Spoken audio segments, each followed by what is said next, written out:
Hey everyone, I hope you're doing well and staying safe during this time. If you're new here, welcome to the channel. Like I said, thank you so much for checking me out. If you haven't done so, please make sure to hit that subscribe button just right below the video. Cool, thank you so much. I really do appreciate it. And if you're returning, welcome back. Thanks again for your support. I truly do appreciate having you here. I want to share with you the latest comments from Ripple CEO Brad Garlinghouse, and he talked about quite a bit.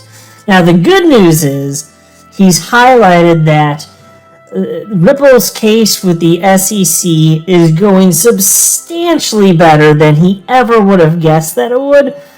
But it's a matter-of-fact type of thing where Ripple today, they're operating in what is absolutely the worst-case scenario. I mean, understand that XRP being used as a bridge currency, that's at the core. Like, XRP is at the core of Ripple's business model. There are no on-demand liquidity markets with XRP in the United States. Nothing can touch the United States if it's utilizing XRP. So completely decimated for now. Doesn't mean that it can't come back. In fact, after this case is either fully adjudicated or settled, you better believe it's going to come back as long as everything goes well and we don't have some sort of surprise disaster from the courts, which I really would be shocked by at this point. There's just the amount of information that we've learned over the last 15 months or so. It's staggering and really in favor of Ripple and XRP holders, frankly, but still today Ripple pretty well operating in the worst case scenario. And perhaps the most interesting thing that I got out of this from Brad Garlinghouse is that although the SEC, and this is amazing, guys, I've never talked about this on this channel, and I've never heard Brad Garlinghouse or anyone bring this up, but although the SEC is insisting that Ripple should have registered XRP as a security of their company, SEC insists that they should have done it. That's what the whole lawsuit is about. They were selling this alleged security without it being registered. As it turns out, it's literally impossible for Ripple to register XRP as a security. Can you believe that? Yeah, you can believe it. I know it sounds bonkers. They're saying, we're suing you because you didn't register it. It's literally impossible for Ripple to register XRP as a security of their company. And I'll explain why. So, anyway, plenty to stick over here. But before going further, I do want to be clear. I do not have a legal or financial background of any kind. I am not offering legal or financial advice, and you definitely should not buy or sell anything because of anything that I say or write. I'm just an enthusiast who enjoys making YouTube videos about crypto-related topics, but just as a hobby and just for fun. So all of this took place, all these comments took place in Paris, actually, at a blockchain, I think they were calling it a summit. It is basically just some sort of conference. And CNBC was hosting this and ended up having Brad Garlinghouse, Ripple CEO, on the air. And here's the headline in this article covering it. Crypto firm Ripple's court battle with the SEC has gone exceedingly well, CEO says. Ripple CEO Brad Garlinghouse is confident the company will come out well as its lengthy court battle with the U.S. Securities and Exchange Commission nears a conclusion.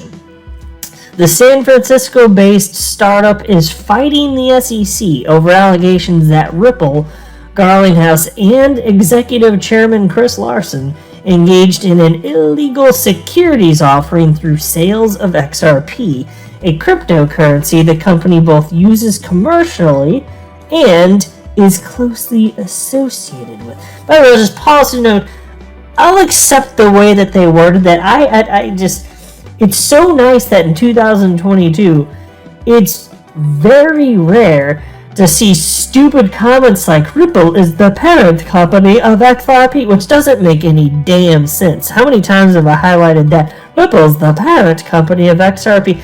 No, XRP's not a company, you idiot. Stick up a dom-dom. Anyway, the piece continues. Ripple has disputed the SEC's findings. arguing XRP should be treated as a virtual currency rather than an investment contract like a stock. And here's a quote from Brad Garlinghouse. "The lawsuit has gone exceedingly well and much better than I could have hoped when it began about 15 months ago. But the wheels of justice move slowly," end quote. Yeah, and I know we all kind of bemoan that, and I don't blame anybody for being frustrated with that and feeling a little impatient over things. It's perfectly reasonable to feel that, but I just want things done right. And I'll tell you what, as slow as Judge Neprin and Judge Torres have been to this point, and as much as we're not happy with the fact that there have been all these delays, I think that they've done a very good job in all this pretrial stuff to this point. I'd rather have it done right than done quick. And they're trying to make this thing bulletproof so that it's going to be extra hard for the either side, sure enough, but in particular the SEC. If they try to come back and say, we want to appeal this if there's a bad decision, it's going to be pretty difficult. The judges have been rather thorough, which I'm very happy to see. But anyway, Peace continues. The SEC was not immediately available for comment when contacted by CNBC. Earlier this week, a judge ruled the SEC cannot edit the contents of emails purporting to show there were conflicts of interest regarding how the watchdog dealt with XRP and other tokens like Ether. Now, Ripple is already operating in the worst case scenario, having sold 0 enterprise contracts to financial institutions in the last year.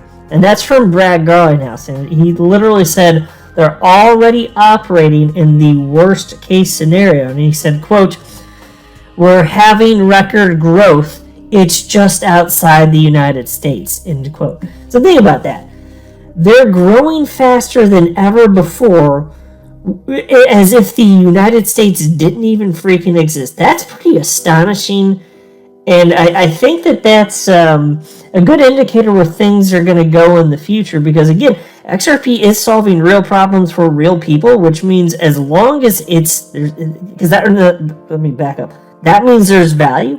If there's value for XRP, XRP does not ever go away so long as it's valuable to people. Value is different than price. If XRP is valuable, there will always be an open market price associated with it. And as it's further adopted and crypto's further adopted and more people come in, you can only imagine what that'll do for the price of XRP. I don't make price predictions, but I do anticipate that this will be life-changing for a ton of people. Just a ton. That's my suspicion. Now, of course, that's contingent upon things going well at the court case. I'm not pretending there's no risk, and it will require XRP continually being useful for people and businesses. Anyway, Peace continues.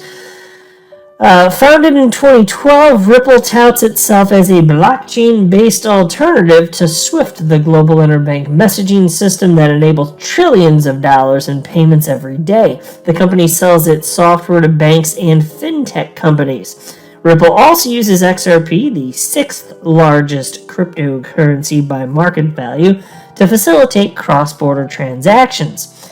The company owns a majority of the 100 billion XRP tokens in circulation, which it periodically releases from an escrow account to keep prices stable. Now, technically, and this is kind of interesting, technically that's true. So what does it mean for something to be in circulation? It means that whoever created the cryptocurrency has either sold it or given it to another person or entity. Then it's in circulation. Whether or not it's on an exchange, that has nothing to do with whether or not it's in circulation. It just means that it's out of the hands of those that created it. Ripple did not create XRP, which does mean that all XRP is in circulation.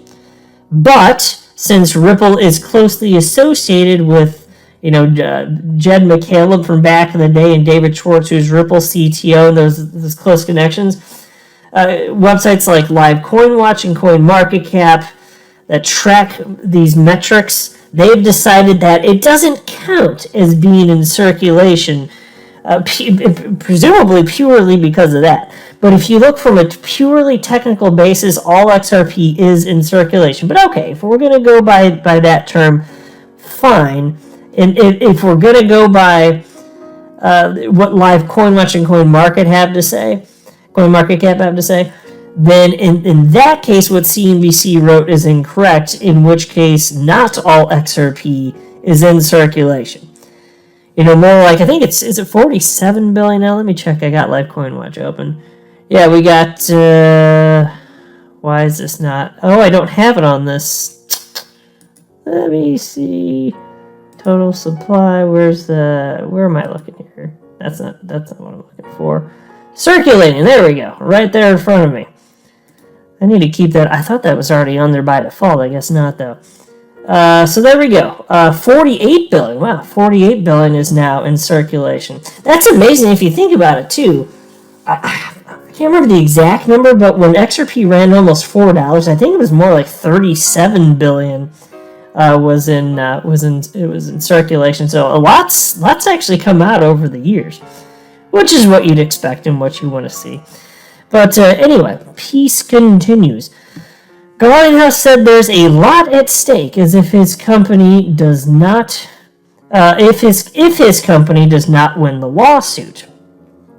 And here's a quote from Garlinghouse: This case is important not just for Ripple, it's important for the entire crypto industry in the United States. It would really be negative for crypto in the United States, end quote. Yeah, no kidding. Like we've been saying in the XRP community forever, if XRP is a security, then everything that's a crypto is a security. And maybe the SEC wouldn't go after Bitcoin because they can't find Satoshi. So maybe there'd be a few exceptions here and there. But what the hell? Even stable coins, Gary Gensler thinks that those are securities.